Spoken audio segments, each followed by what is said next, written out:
BJP को उन्हीं के तरीके से कैसे जवाब दिया जाता है वो एक ही शख्सियत जानती हैं, उनका नाम है ममता बनर्जी। ममता बनर्जी के पश्चिम बंगाल किले को भेजने की बीजेपी ने बहुत कोशिश कर ली, लेकिन कामयाबी हासिल ही नहीं हो रही। और ये मोदी शाह को एक बहुत बड़ा, एक कहते हैं ना, वो उनके दिल में एक बहुत बड़ी टीस है इस चीज़ की कि बंगाल नहीं जीत पा रहे। ममता बनर्जी क्योंकि जानती है कि किस वक्त मोदी शाह को किस जुबान में जवाब देना है और कैसे जवाब देना है। पिछला जो विधानसभा चुनाव याद होगा आपको, 200 पार का दावा किया जा रहा था, 70 सीट पर रुक गई थी। तब मोदी जी ने रविंद्रनाथ टैगोर की तरह अपनी लुक बनाई थी और दीदी ओ दीदी वाला उनका बयान बड़ा मशहूर है। तब तो कुछ नहीं उखाड़ पाए। इस बार फिर चुनाव की आहट है तो फिर शुरू हो गए हैं, और ममता बनर्जी तो तैयार ही थी इस चीज़ के लिए। ईडी ने आईपैक के यहाँ पर जो छापा मारा, उस छापे ने दरअसल मोदी के लिए, मोदी शाह के लिए या बीजेपी के लिए कोई चीज़ें आसान नहीं की है। मेरे हिसाब से उन्होंने मधुमक्खी के छत्ते पर पत्थर दे मारा है, क्योंकि ममता बनर्जी ऐसा लग रहा है कि ऐसे ही मौके के इंतजार में थी। आईपैक एजेंसी जो प्रशांत किशोर का एक आइडिया था, उसके बाद प्रशांत किशोर इससे अलग हो गए थे। दरअसल टीएमसी के लिए, यानी तृणमूल कांग्रेस के लिए पूरी प्लानिंग वगैरह सब कुछ करती थी। एक तरह से आप टीएमसी का आईटी सेल भी इसको कह सकते हैं।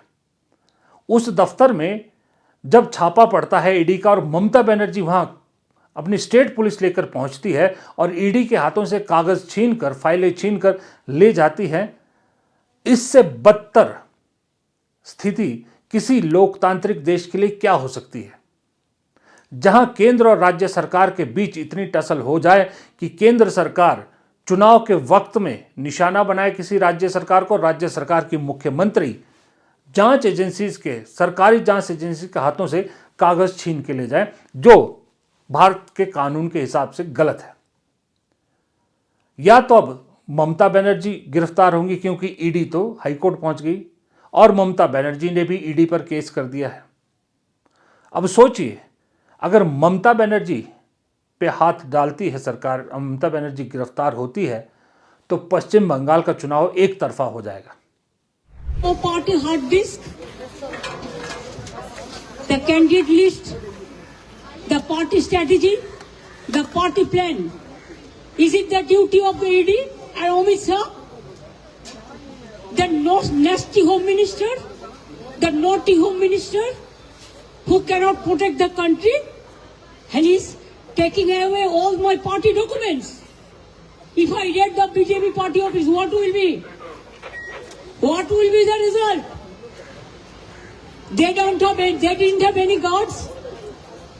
One side the SIR case, they are deleting all the names of the Bengal people. More than 2 crore people, 1.5 crore people are being called, 54 lakhs are being deleted without any asking their details. अब आपके सामने कीर्ति आज़ाद, जो कभी BJP की हुआ करते थे, अब टीएमसी के सांसद है, बैनर लेके बैठे हैं, बंगाल मोदी शाह की गंदी चालों को खारिज करता है। फिर से ममता बनर्जी को मौका दे दिया शाह ने। बंगाल वर्सेस अदर्स या बंगाली प्राइड की, बंगाली अस्मिता का कार्ड खेलने का ममता बनर्जी को बैठे बिठाए अमित शाह ने मौका दे दिया, क्योंकि मामला 2020 का है, मनी लॉन्ड्रिंग का आईपैक के खिलाफ, और रेड हो रही है 2026 में जाके, जब चुनाव के लिए 2 महीने से भी कम का समय बचा है।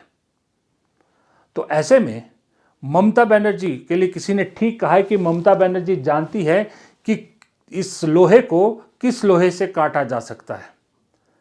ममता बनर्जी अब खुली शेरनी की तरह मैदान में आ गई है, और यही गलती शाह को भारी पड़ने वाली है, क्योंकि पिछली बार भी सिर्फ एक बयान दीदी ओ दीदी बहुत भारी पड़ गया था।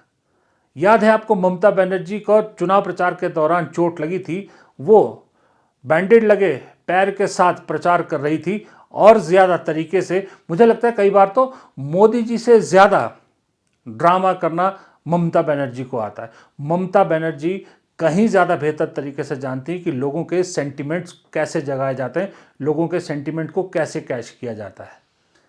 ममता बनर्जी तमाशा करना बीजेपी से ज़्यादा बेहतर जानती है। जो मैंने कहा ना कि ईडी की रेड के वक्त वहाँ पहुँच गई, उसके बाद इस तरह से नॉटी होम मिनिस्टर कहना, और उसके बाद दिल्ली में सांसदों का होम मिनिस्टर अमित शाह के घर के बाहर प्रदर्शन, जानते थे कि पुलिस उन्हें ले जाएगी उठा के, वो जानते थे कैमरे होंगे, इसलिए जानबूझ के वो तमाशा किया गया। जो भी करते इस बीजेपी को हम हरा के रखेंगे, जो भी करेंगे पुलिस लेके जा रही है, क्या कहेंगे प्रदर्शन हम करेंगे कि आप देख लें कि देश के लोग देख लें कि निर्वाचित सदस्य MP police, Delhi police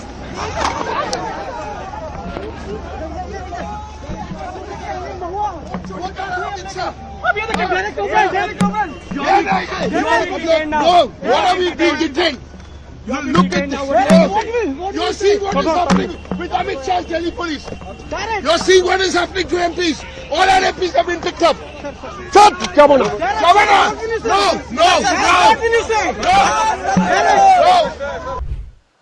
Amit Shah ने ममता बनर्जी को हल्के में लेने की गलती कर दी, इसलिए इस बार जो अभी चांस लग भी रहा था बीजेपी को, वो मुझे धूमिल होता नजर आ रहा है।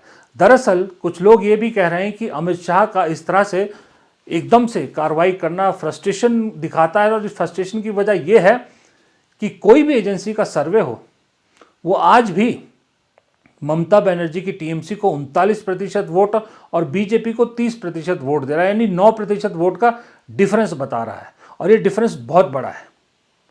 इस चीज़ से परेशान होकर अमित शाह ने ये काम किया ताकि किसी तरह से कोई भ्रष्टाचार का मुद्दा सामने आ सके, लेकिन ममता बनर्जी ने इसे पलट दिया, और ममता बनर्जी ये मैसेज देने में कामयाब हो गई कि दरअसल अमित शाह उनकी पार्टी की स्ट्रेटेजी चोरी करना चाहती थी। वो उनके उम्मीदवारों के बारे में क्या सोचती हैं या उनका क्या प्लानिंग है, चुनाव कैसे लड़ेगी, वो सारी चीज़ें, सारे आइडियाज़ चोरी करना चाहते थे। अब तक तो बीजेपी वोट चोरी करती थी, अब आइडियाज़ भी चोरी करने लगी है। ममता बनर्जी ये मैसेज देने में कामयाब हो गई है, इसलिए ममता बनर्जी ने वो नौटंकी जानबूझकर करी, फाइल छीनकर अपने साथ ले जाने की, जबकि वो भी जानती थी कि उन फाइलों में कोई बहुत बड़ा ऐसा चीज़ नहीं है जो उनको नुकसान पहुंचा दे, लेकिन उन्हें ये मैसेज देना था कि मैंने इसलिए छीनी कि वो मेरी पार्टी से जुड़ी चीज़ें थी, हमारे चुनाव स्ट्रेटेजी थी, हमारे प्लानिंग थी, सब कुछ थी। बीजेपी इसे चुराना चाहती है, और यहीं पर शाह बहुत बड़ी गलती कर बैठे और ममता बनर्जी को बैठे बैठाए, जो कहते हैं ना कि शेरनी के हाथ शेरनी के मुंह खून लगा दिया। और अब तो ये ममता बनर्जी नाम की शेरनी फिलहाल रुकने वाली नहीं है, और ज़्यादा तेज़ी से हमले और ज़्यादा मुझे लगता है पॉलिटिक्स, जैसे जैसे चुनाव नज़दीक आएंगे, पश्चिम बंगाल की राजनीति में और गंदा रूप देखने को मिल सकता है हम लोगों। फिलहाल इस वीडियो में इतना ही। वीडियो पसंद आया तो लाइक कीजिएगा, शेयर कीजिएगा, और कमेंट बॉक्स में अपनी राय दीजिएगा। चैनल को सब्सक्राइब नहीं किया है तो प्लीज़ चैनल को सब्सक्राइब ज़रूर कीजिएगा। नमस्कार।